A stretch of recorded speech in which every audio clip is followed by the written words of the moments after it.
Ito guys, saglit lang. Pabalik agad ako dahil mamaya-maya ay biyahe na namin pa uwi. Pabalik ng Manila. Ay, naparami lang yung alak sa katawan natin, kailan nating papalabasin. Pawisan man lang. Familiar niyo ba ito guys, itong lugar na nakikita niyo sa video? Kung hindi, ito ang tinatawag na Barangay La Fraternidad, nasakop ng Tubay, Agusan del Norte. Pangalawang bisis kong napagawi rito guys, nung una nung dibo ng aking pamangkin, at kamakailan lang nakabalik din ako rito sa lugar na to. Ay ito, samahan nyo ako, nag-jogging lang ako, iikot lang ako saglit. Mahaba itong video guys, puputulin lang natin.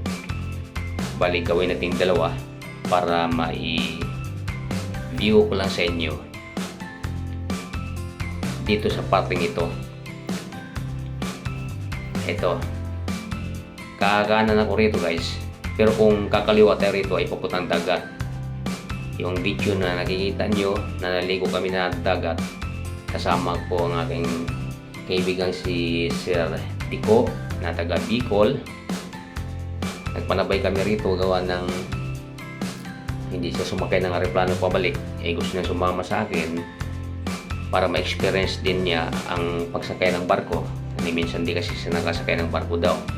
Ganun din naman sa aeroplano, kaya lang takot siya, kaya nagsama kami sa barko na lang. Hindi na kami bumalik ng Davao ng paggawi namin dito, pagbisita namin sa kapatid ko.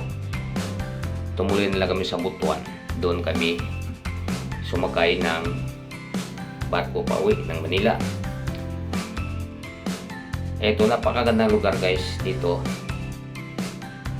Dito sa bandang kanan, tulad ng sinasabi ko, dagat yan dyan, at bundok naman dito sa bandang kaliwa.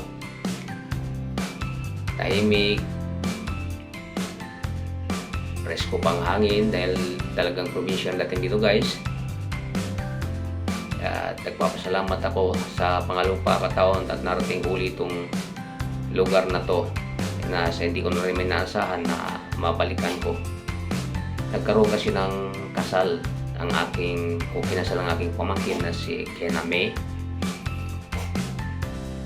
Pinamamasayan nila ako guys, kaya nakakabalik ako ng Mindanao. Doon sila kinasal sa Tagum. Kaya nakapag-desisyon ako bago ako bumalik ng Manila, napasyalan muna itong kapatid ko rito sa Tubay. Itong location ko ngayon, malapit-lapit na ako dito sa Tubay Elementary School.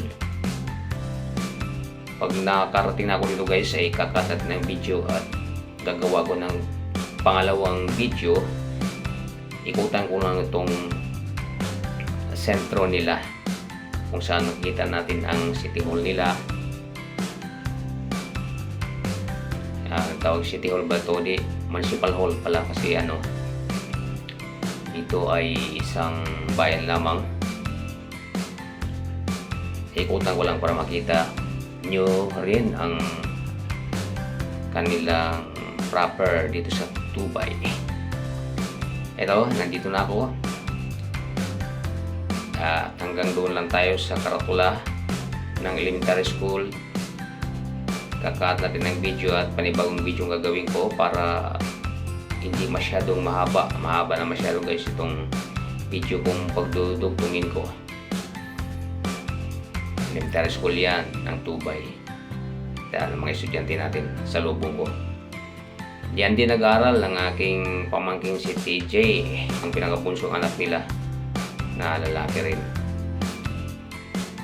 Maraming salamat sa pagsama sa akin. Hanggang dito lang muna tayo at ikakat ko ang video. Kita-kita tayo sa pangalawang video para makikita ninyo ang proper nila rito. Iikutan ko lang. Bye bye. God bless.